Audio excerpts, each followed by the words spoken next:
జగన్‌ని ఏం చేయాలి? అరెస్ట్ చేసి జైల్లో పెట్టాలా? లేదా ధమ్కీలిచ్చి అలాగే ఉంచాలా? అంటే భయపెట్టి అలాగే ఉంచాలా?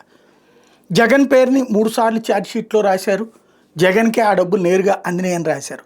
ఆ రూట్‌లో చూస్తే భవిష్యత్తులో రెండో ఛార్జ్‌షీట్‌కి ముందు అరెస్ట్ చేసి జగన్‌ని జైల్లో పెట్టి తర్వాతన సెకండ్ ఛార్జ్‌షీట్ వెయ్యాలి. బట్ అలా వెయ్యాలి అన్నప్పుడు ఒక అమౌంట్‌ని సీజ్ చేయగలగాల. ఒక బలమైనటువంటి ఎవిడెన్స్‌ని చూపించాలి. ఇప్పటిదాకా చూపించినటువంటి ఎవిడెన్స్‌లన్నీ కూడా మిథున్ రెడ్డి అయినా, చెవిరెడ్డి అయినా వాళ్ళ గన్‌మెన్‌లు అక్కడేదో మీటింగ్ జరిగింది. ఆ మీటింగ్‌లో డెసిషన్ తీసుకున్నారన్న సిట్ ఆలోచనలకు అనుగుణంగా రాయబడిన కాగితాల మీద సంతకాలు పెట్టినటువంటి వాళ్ళు. లేదా వాళ్ళ చేత వీడియో వాంగ్మూలాలు తీసుకున్నటువంటి అవే ఇప్పుడు ఎలక్ట్రానిక్ డివైజెస్ సబ్మిట్ చేసి లేదా ఆ టైంలో అక్కడ ఉన్నారన్నటువంటిది ఏది ఫోన్ ట్రాకింగ్ చేస్తే తెలిసింది, లేకపోతే సెల్ టవర్ లొకేషన్ చేశారు.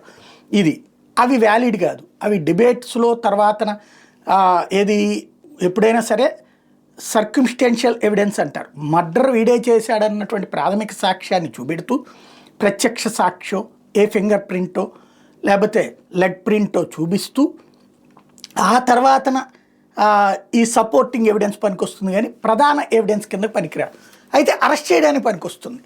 అంతవరకు చేసేయడం ఇక్కడ మనకి శిక్షించాలి అన్న కాన్సెప్ట్ కంటే కూడా అరెస్ట్ చేసి జైల్లో పెట్టడం.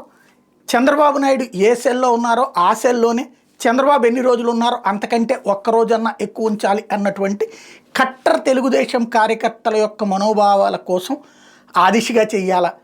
లేదు అంటే కనుక జగన్ విషయాన్ని ఇప్పుడు పక్కన పెట్టాలా? అప్పుడు ఇప్పటికిప్పుడు అరెస్ట్ చేసేస్తే ఇక్కడతో ముగిసిపోతుంది కదా.